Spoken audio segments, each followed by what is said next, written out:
shows or join the team at sport-social.co.uk.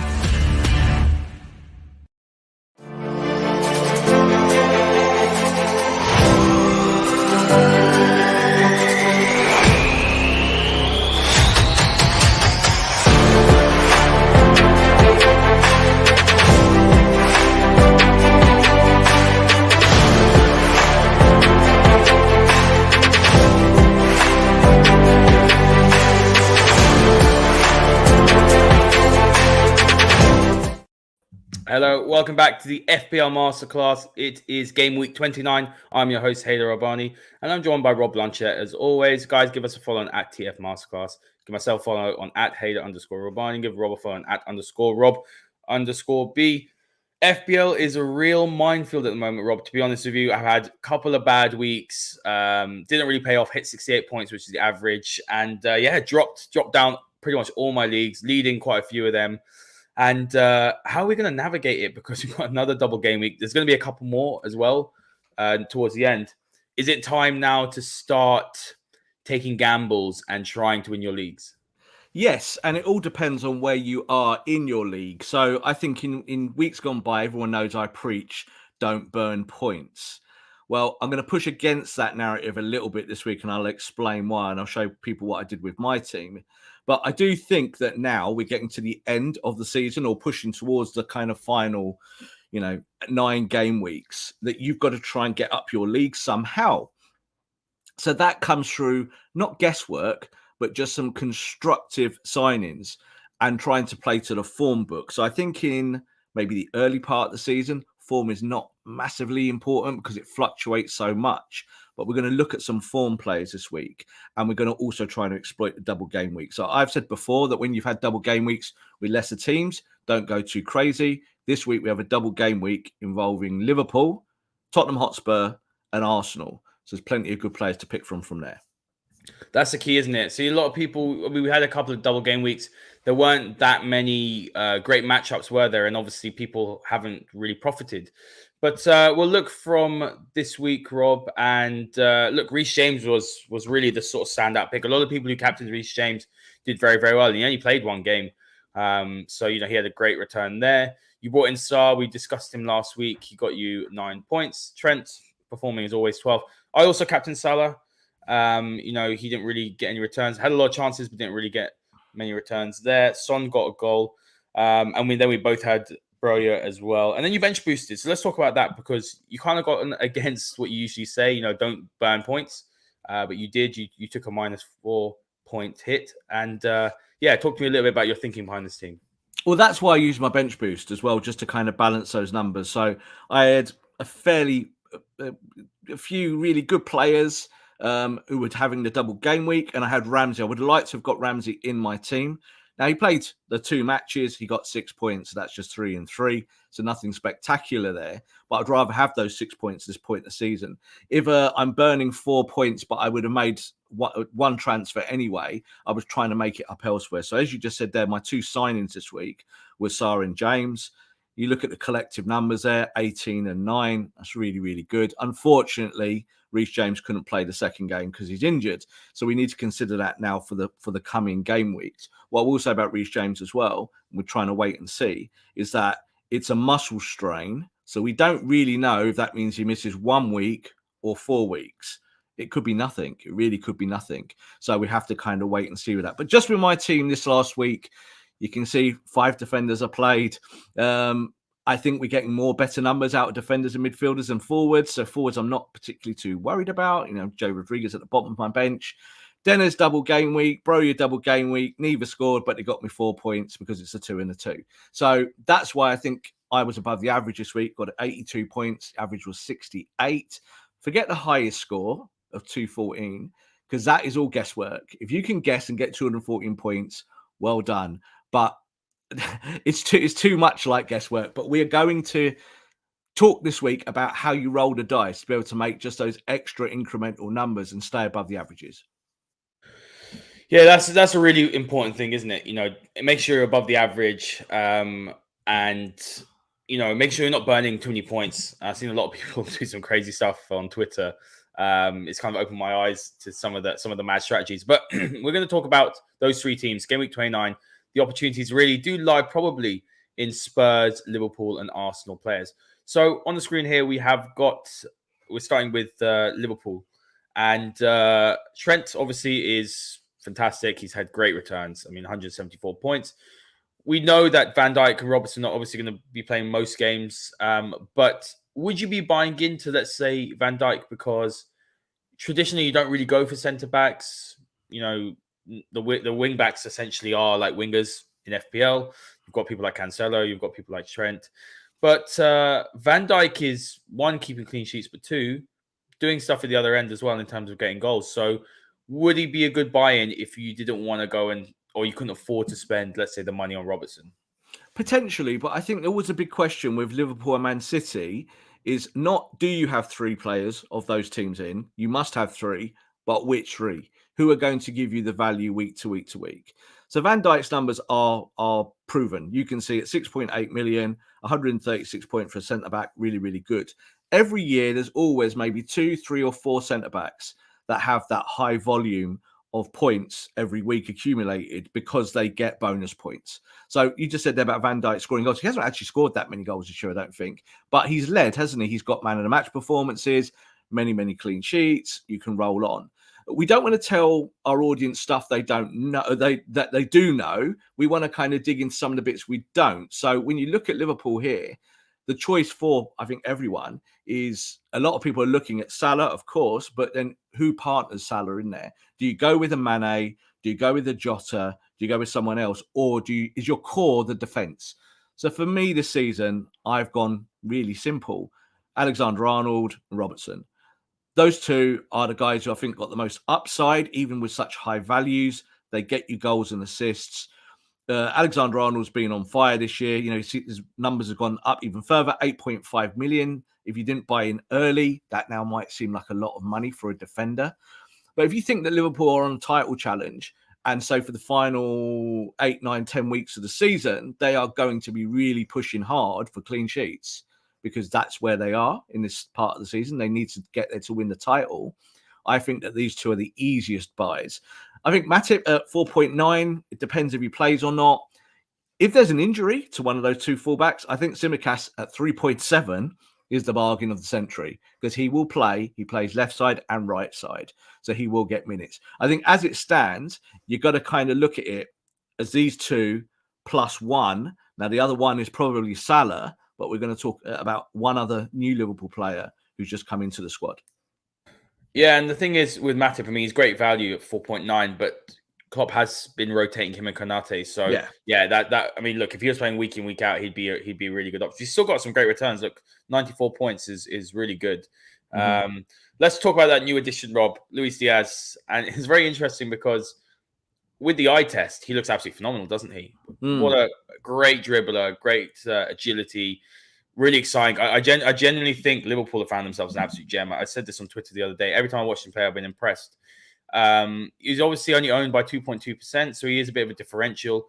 His form's 3.6. When you look at the ITT ranking, he's not ranking really, really high. And it's quite surprising because when you obviously look at these stats, and it's different because obviously, let's say, I don't know, Nemanja Matic, for example, he might be on the ball a lot for Man United, but that doesn't necessarily mean that he'd be a good player in FPL, if that makes sense. So are we kind of seeing that a little bit with Luis Diaz? Although he's fantastic with the eye test, maybe he's not getting those returns and maybe he's not, worth taking a punt at this stage.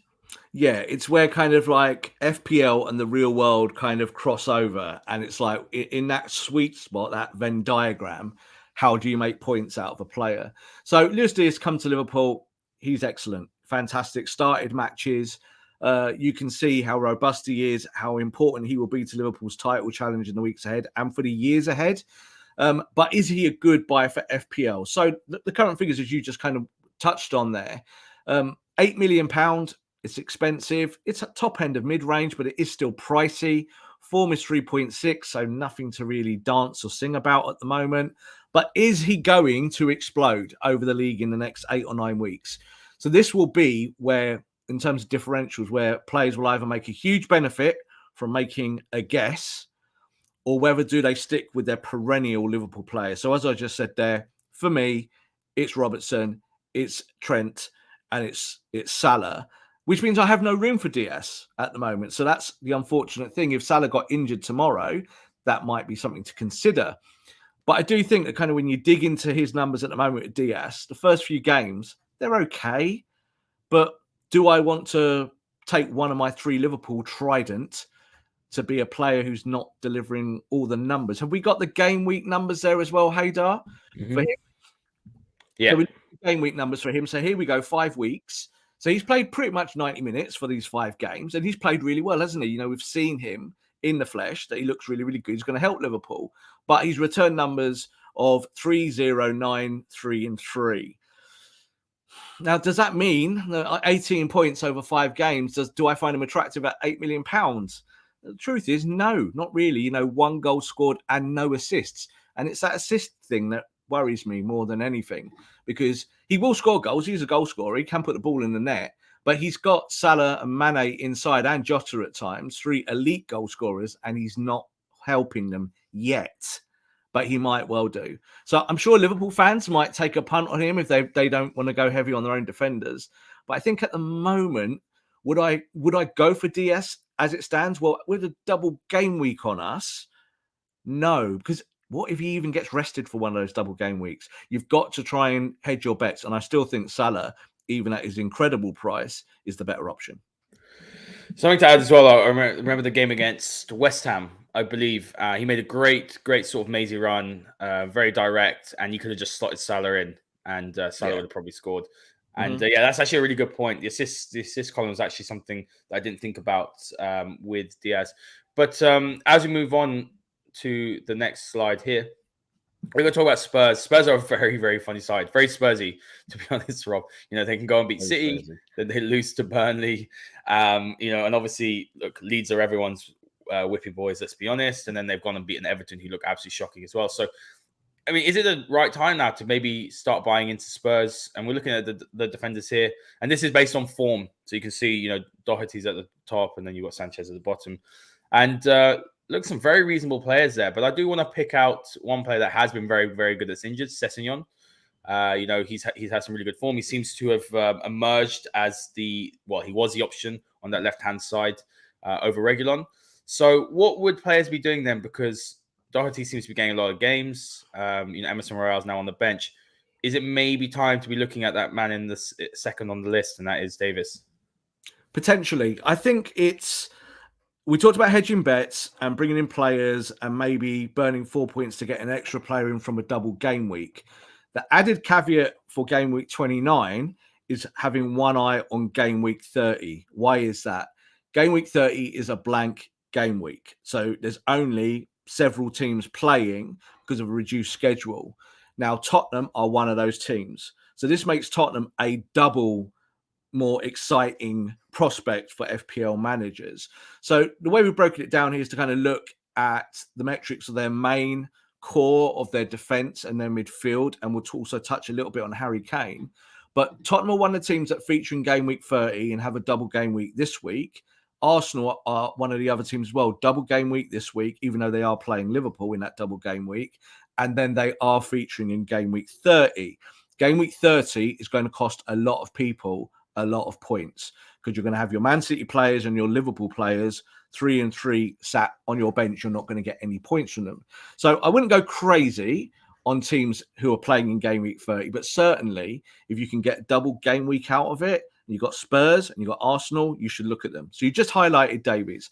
So you look at Tottenham's back four, or back three, however they're playing it, however Conte goes, and you're trying to really exploit what they're doing. Now, as we know, you just said Spurs are a bit Spursy. Well, they're a bit like Man United, aren't they? Man United are a bit Man United-y, and they're playing each other. So Tottenham could very easily go to Old Trafford at the weekend and get some decent points, whereas a few weeks ago, you wouldn't have said that. You wouldn't have kind of leaned that way. So who do you get? Sessegnon, as you said, is now injured, did really well, 4.3. So Davies at 4.4 has pretty much played every 90 minutes since Conte arrived. He's a mainstay. His form isn't great at 2.7, but I do think still there's a little bit of a, it's difficult with Doherty getting those points because he plays so high up the pitch as a wing back, it's still a gamble and a risk because he might not play. So if Spurs go to United are a little bit more defensive, I think you can bet that Davies will definitely play. Just down the list there, we talked off camera about is Reguilon, and a player we talked about a lot this season, 5.2 million. It's not particularly expensive, but he is expensive if he's not playing. And he's not playing. And you can see his form is low. So with Spurs, you do need to be careful. It's a bit of surgery to pick the right player, a bit of a scalpel job to kind of find your way. But there are opportunities. Yeah, Reguilon might start to get minutes. So, he did come on against Leeds and he scored a goal and actually transferred him out that week as well. I had a bit of a shocker that week. Mahrez transferred out, scored twice against United. It's just the way it goes sometimes. Mm-hmm. But he probably will be playing a little bit more for Spurs in the coming weeks.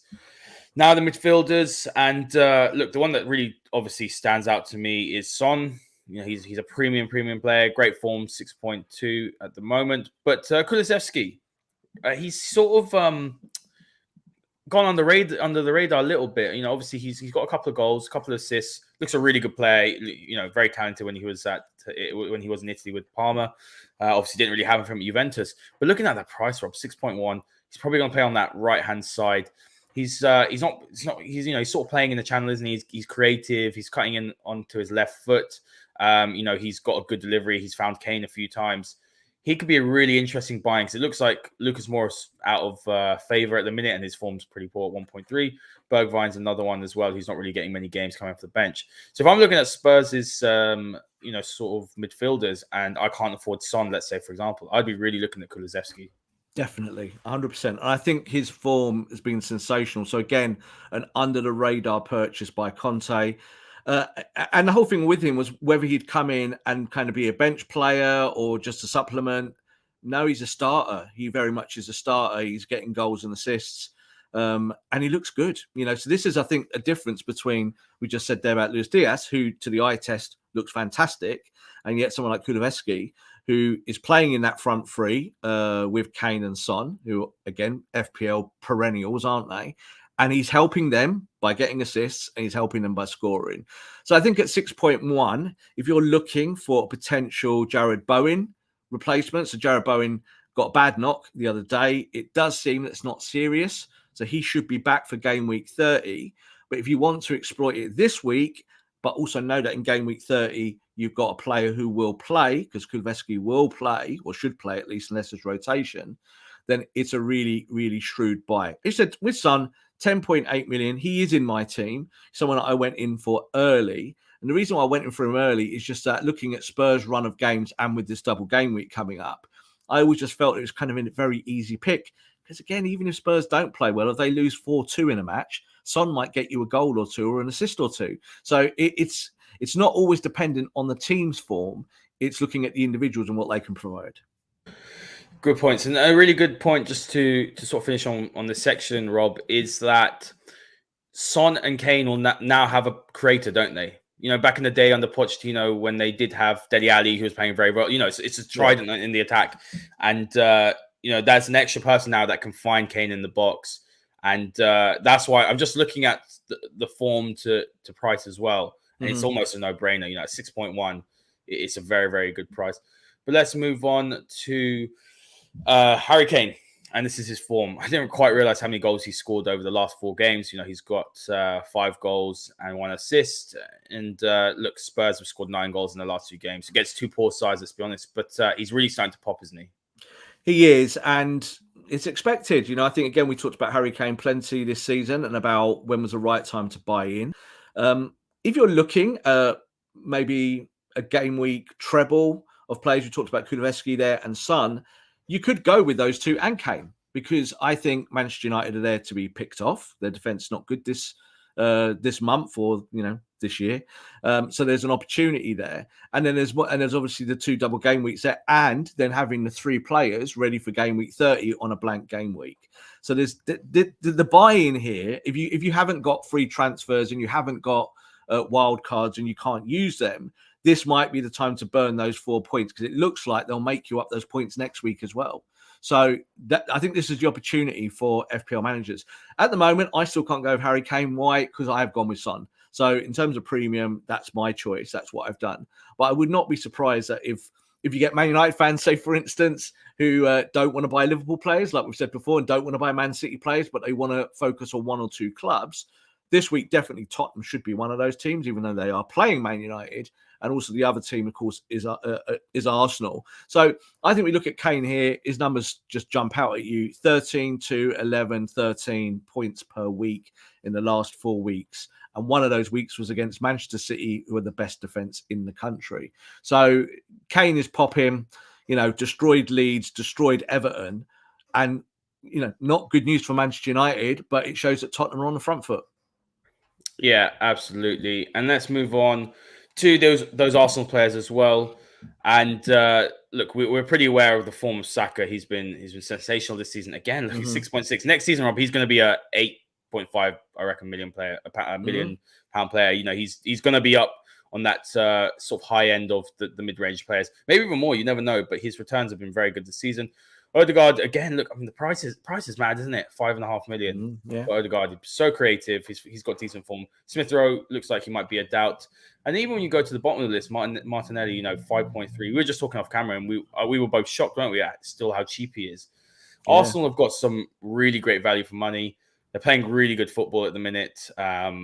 They're looking pretty unbeatable, to be honest. And look, I think Saka, I had him in my team. I took him out. I think he's definitely someone I'm considering this week. Yeah, and I think Odegaard as well. So, the reason why these prices look low is because they started low. And that's because of Arsenal. So you remember how bad Arsenal were at the start of the season when they couldn't buy a win and they were kind of closer to the relegation zone in the top four. And it was a bad start for these youngsters. So people thought, well, these younger players, they're worth a punt. I think Martinelli was one of my kind of tips of the week when he was around 5.1, 5.2 million. I brought him in. He did very well for me for 2 or 3 weeks, scored goals, got assists, and is still playing, scored last week as well. But when you look at the form guide, it really is Saka and Odegaard. Unfortunately, Smith Rowe is injured, another player who's one of our tips, and I think we've both had him in our team this season. But I just think, again, when looking at Arsenal, they're playing Liverpool, and if there's any one team at the moment in terms of form who will really hurt Liverpool maybe on one just individual game week, it could be Arsenal. So that's why I think that they're a valid tip. Normally, I would say stay well away from the teams that are playing Liverpool and City. But as we just talked about there, Harry Kane showed that you can go to Man City, score points. And I think these guys here as well with this midfield, they'll also show that even though they're playing Liverpool. But Saka at 6.6, the comparison is, do you go for Odegaard at 5.5, who's just as big a goal threat as Saka, or even Martinelli at 5.3, who is starting, but maybe his form isn't as solid as those other two. But you've got 3 players there that you can pick from, also knowing that they will feature in game week 30, and that's really, really important. Or you double up on 2 of them. Exactly. Yeah, you could double up on them. This is why we're saying about Tottenham. You could go for a treble with Tottenham. You could go for a treble with Arsenal, and maybe have, say, Ramsdale as your third option there. Even though I think Arsenal's defence has done well this year, got plenty of clean sheets, not too much progression out of them. Tierney has done okay, but fullback wise, it's not really there. So it's trying to exploit it without burning too many points. But you could burn 4 points to get one of those extra Arsenal lads in. Yeah, absolutely. And this graphic on the screen, this surprised me actually. So this is Lacazette's numbers over the last sort of 10 games or so, and not many goals, to be honest. 2 goals. He's got 3 in total for the season. But look at the assists. 8 assists, and it's actually crazy. My roommate is an Arsenal fan, so we talk about Arsenal quite a lot. And one of his complaints, obviously, is that he doesn't really put the ball in the back of the net. But his hold-up play is clearly very good. He's not premium, I believe. He's about 8.5, something like that. But he would be an interesting option if you are looking for a striker. Strikers have been difficult this year. I had Antonio. He looks gassed, to be honest. I've still got him in my side. I think it's maybe time to bring him out. He's been not really giving me many returns. I'm quite tempted of buying into Lacazette rather than, say, Harry Kane, who's going to cost me, an arm and a leg. Potentially, yeah. I think, again, you're just saying about your roommate, he doesn't score many goals, talking about Lacazette. Who cares when you're getting those assist numbers? So, you just got to look at the far right column there, 0, 1, 1, 1, 0, 0, 1, 1, 1, 1, 2. He's getting big assist numbers. And if you're getting that out of a striker, he's having better than those kind of averages of 2 points every week, which is what we're seeing from strikers overall this year. And you're right, it's really difficult to buy strikers this season, and it has been, I think, for a couple of years. And the trend is certainly to be trend down. So don't spend the money on the strikers. Whereas I think your common football fan, your average kind of layman football fan who doesn't really look at the stats, quite often will spend the money on the strikers because they're the sexy names. It's easy, isn't it? Now, Lacazette isn't a sexy name, but he's the top end of I would say, the budget premiums. He's kind of on that cusp. Would I be buying him at the moment? Maybe. I'm looking at him, but again, that midfield and also Ramsdale, if you're looking for a treble, you're probably doing Ramsdale plus 2 midfielders, aren't you? But if you're gonna gamble and want a striker and say you've got a couple of injuries and you're looking for a striking option, Lacazette is a really, really good player to have because he seems to be playing more minutes as well. So I think in months gone by, he was always a bit peripheral when he sometimes played 20 minutes here and there. Now Aubameyang has left the football club. You can see in that minutes column there, he's playing on average over 80 minutes per game. And he's been captaining quite a lot as well, so he's going to be starting. And he's become an important leader of the team, isn't he? So he's no longer just the kind of backup striker, number 9 to Aubameyang. He's now pivotal to this team. And I think you look at the way that Arteta is playing, there's a good fluidity about their attack, and Lacazette is a massive part of it. Yeah, absolutely. And to finish off, Rob, this is your provisional team for game week 29. A nice couple of doubles there. Very provisional, yeah. Obviously, Cancelo with illness, is that COVID? We know when they say illness, it might be COVID. So it'd be interesting to see what happens there. You've benched Bowen, who seems he might be a doubt, but he could play as well. We haven't. Well, I don't know. You can correct me. Haven't seen if it's in the news yet whether the team news has been released. But Ramsdale got a double. Couple of all right fixtures. Leicester at home, I expect them to win. Liverpool at home is a tough one, but Arsenal have shown, even against City, that they can sort of match the big boys. Robertson and Trent, you've doubled up on so far. James, what are you going to do with him? Because obviously he looks like he might be out. Then you're looking at Foden, Son, and Salah, and then Dennis and Broja. Well, this is the thing, isn't it? When injuries start to strike towards the end of the season, you do get more impact injuries this time of a campaign. What do? Do you start burning your wild card? Now, a lot of people will this week. They'll look at it. They'll say double game week, some injuries. What do I burn? Do I actually burn my chip or do I burn points? It's somewhere in the middle. So let's just talk about individuals, as you said there. This is my provisional team because I'm going to wait until the last moment possible to decide before the game week ends, before the deadline ends. Cancelo, someone that I've kept all season long, just points after points after points every week. He always plays, can play left, right, and midfield, so he can help you. Reece James, I think last week he was the most bought-in player, and he was also had the biggest captaincy. Did great in one game, got injured, and that was always the risk. So I really gambled on whether I took James or Rudiger. I kind of thought about it long and hard, and I went for James, and I was happy with his 18 points. He's not going to play against Newcastle. We know this. Will he play the following game week? Well, game week 30, Chelsea have a blank, so no. So my option is, do I just stash him on my bench and wait and see? Now, I think in the middle of the season or before the end or the start of the season, that was what I would do, but it's too late now. We're at the end of the season. We're here to win it now. We're in the right. We need to move players on quickly who are not scoring you points every week. So this might be where I exploit the burning of that 4 points like I did last week. Because if I got rid of, say, James and Cancelo, or if I got rid of, say, James and Bowen, because they're my 3 injury risks, can I then buy in to teams that will feature in game week 30 and have a double game week? So the answer to that is yes, because we've just explained how appealing Spurs and Arsenal are at the moment. And I've got 2 players there out of those 3 that I might want to move on because they're not featuring in the next game week. Jared Bowen's an interesting one. He had a really bad knock and he couldn't even walk off the pitch, right? He literally had to limp off, and they really thought it was a serious injury. And he's had a scan and it's not serious. And they've gone, oh, he might be available next week then. I can't see it. But he is, but West Ham do have a game in game week 30, whereas Manchester City do not, and neither do Chelsea.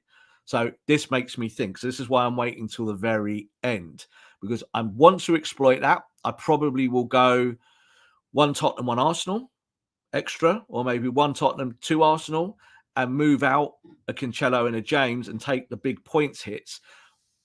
But it's because of game week 30. It's not just a double game week. So normally I would tell you all, wouldn't I, don't burn points. But you're going to earn points back at game week 30 on the averages because a lot of people might only be able to field 2 or 3 or 4 players. So if you can field 9... A lot of people have burnt their free hits as well, or their other chips. Exactly. If you've used your free hit like I have, I used both of them, and I profited well on both of those free hits, kind of had 2 big 100-point weeks, then great. But you've got to play the strategy now. And as I said, you're getting to the end of the season. So if you're already comfortable in your league, so the main league I play in, I'm comfortably clear in where I am. I'm 150 odd, 160 points clear at the top.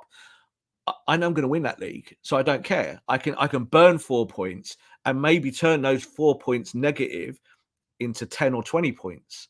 So this is now where you have to be a gambler without selling the house.